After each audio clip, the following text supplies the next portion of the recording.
Hello, my name is Larry Arnn. I'm the president of Hillsdale College. I'm here to speak to you today as a citizen of Michigan and of the United States, and not on behalf of the college. I'm going to talk to you about Clark Durant. He's a friend of mine. He's running for the Senate here in Michigan. There are other candidates in the race. I don't have anything to say bad about them. There's a couple of them that I know. They're very fine people. I'm here to talk about what I like about Clark. Clark is a very imaginative man. He's quick as a cat. He's full of love for a lot of good things. And I'll tell you what some of those are. It's a fact about Clark that when he was a very young man, quite some time ago now, he's not an old man now, but he's mature, he worked here at the college for a while. And he helped to start our flagship publication called Imprimis. That was a very exciting time. I wasn't here then. And he did things then that live with the college today and are important to it. And he's very proud of that, and we're very proud of the work that he did. The reason I take an interest in politics as a citizen, first of all, I've studied them all my life. I know a fair amount about it. And this is a very unusual time. It calls for very unusual people. Yesterday on the telephone, I talked to Clark for a long time. And he asked me a remarkable question, hardly the kind of question one would normally get from somebody in politics. He said, the way we govern today, the way the bureaucracy works, the whole thing about it seemed to him, he said, somehow unconstitutional. How would you put that? He said. Well, that's a dear subject to me. I have a book coming out about that, but the book's not out yet, and I don't think Clark asked me that question because he heard me say something about it. I think he's thinking hard. And what about that? It's my argument that the United States has three main constitutional features.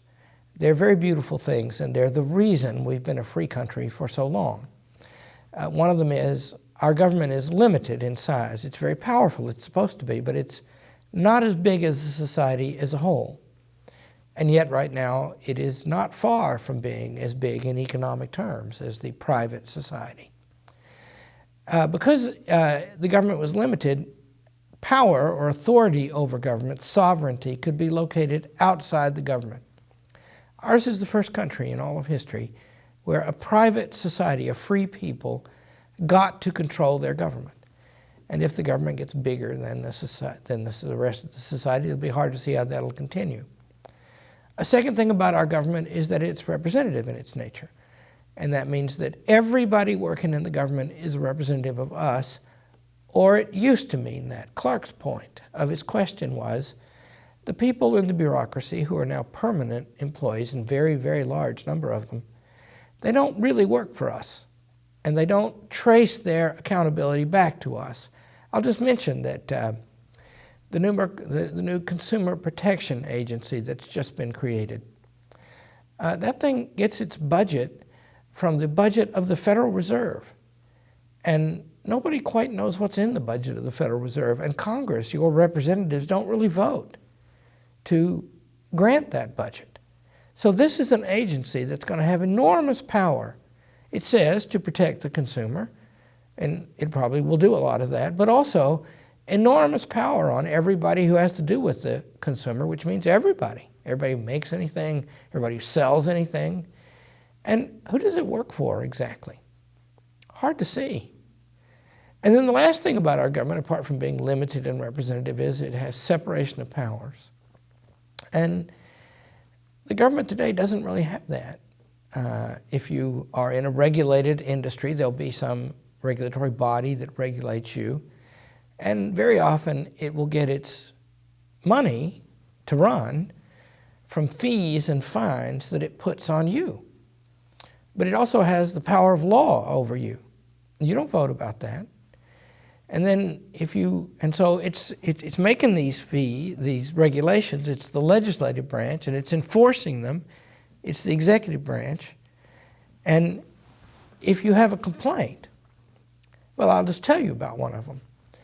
In the 1970s, the college was, this college, Hillsdale College, the college where I happened to work, was the Department of Health, Education, and Welfare said, if you take students who bring federal financial aid, like the GI Bill, then you have to comply with many hundreds of pages of federal regulations.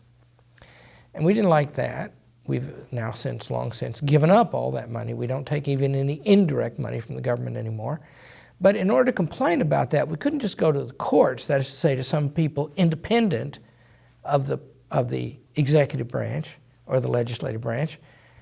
We had to undertake a suit in front of the Department of Health, Education, and Welfare, in front of one of its employees. And of course, we lost. Now, they were located in Washington, D.C., and we were located here where I am right now in Hillsdale, Michigan. But of course, they held the hearings in Denver, Colorado. Cost more money. We were spending our money. They were spending your money. Now, my point is, I think that's dangerous, that stuff. I think it's unconstitutional in the grand sense. And Clark Durant thinks that too. And I read something he wrote after he entered the race. I've known him for over a decade now. And the thing he wrote was beautiful. He was on to the point that it's something more than just the vast expense of modern government. It's the ability of the people to control the government. And he cares about that a lot. He knows something about it. I'll tell you, I believe of him that he will work hard on that subject. He will carry himself humbly if he's elected senator.